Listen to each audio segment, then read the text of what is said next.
Hi there, JCUMC. I'm Whitney Yancey. My family and I have been members of the church for several years. My day job is in accounting, so I have found myself on the finance committee in the past, and this year I'm on the stewardship committee. So these two groups share a goal of financial transparency with the congregation.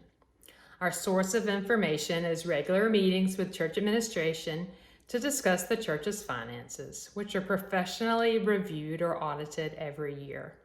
Our hope today was to bring a high-level, candid, 5-minute update on the church's finances since we've been physically apart. So we've all seen the wealth of online content the church has provided to keep us encouraged and connected during the pandemic. And now we've graduated to outdoor worship opportunities.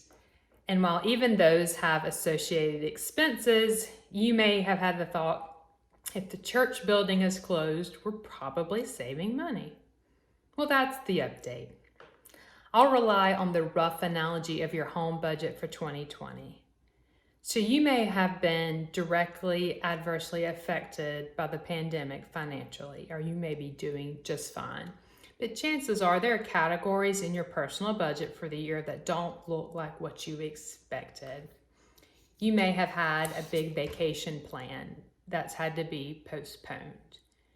Your transportation costs might be lower than ever if you're having to stay home more. Then again, some expenses may have increased. Home repairs that you've finally had the time to get to, or other areas of increases. Some items aren't easily changed in budgets when circumstances change. You may have a mortgage. Well, the church also has a monthly mortgage payment, as well as debt covenants or promises that say we will keep a certain amount of cash in the bank account to service and secure that debt. And while virtually every category of the church's expense is down under budget, know that we do still incur a baseline level of expense to keep the property in good shape, like utilities.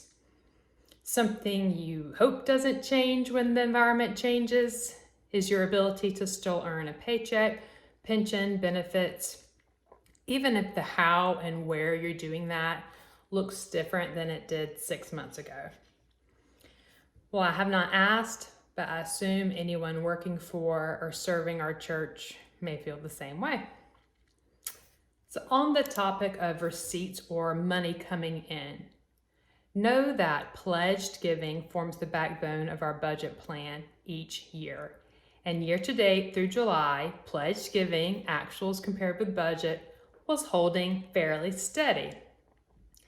But it seems that when we are not gathering for Sunday school or for worship in the Family Life Center, in the sanctuary, having friends and family and visitors come in, hearing our awesome live music, passing the peace, passing the offering plate, well, other sources of receipts, what we would call loose plate giving, non-pledged giving, just spontaneous giving, has dwindled.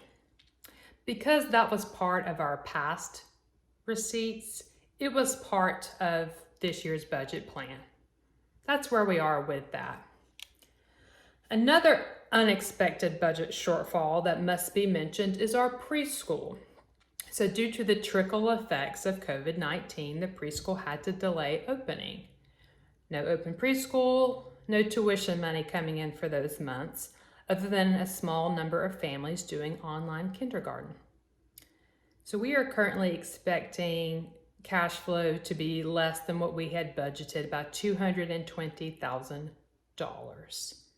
So this is more than a loss to our church's bottom line. It's a true loss to our community not to have the care of this preschool.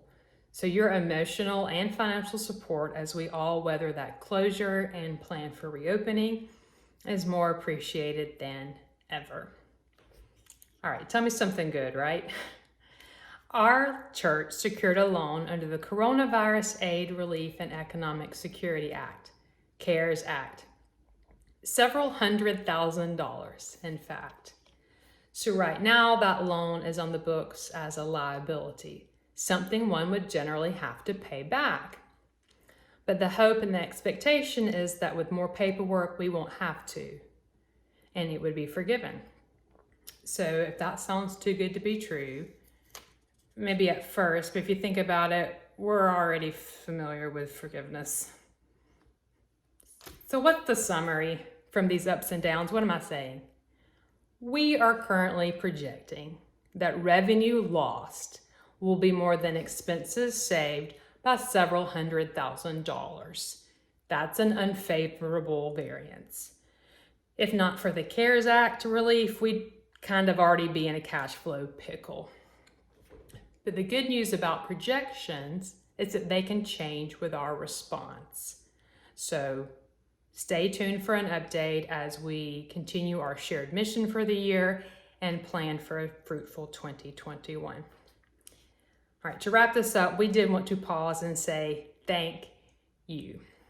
During these strange times, our church has not stopped its support of the various ministries of our conference or our direct financial support of Summit Counseling Center. And outside of our church's general operating budget, our congregation itself has stepped up to give over $50,000 in support to local charities through designated gifts. And that's just the amount I know about. So while there is no end in sight to the physical, mental, spiritual needs of our world and our community, we also know there's no end to our capacity for growth, for love of neighbor, and for hope.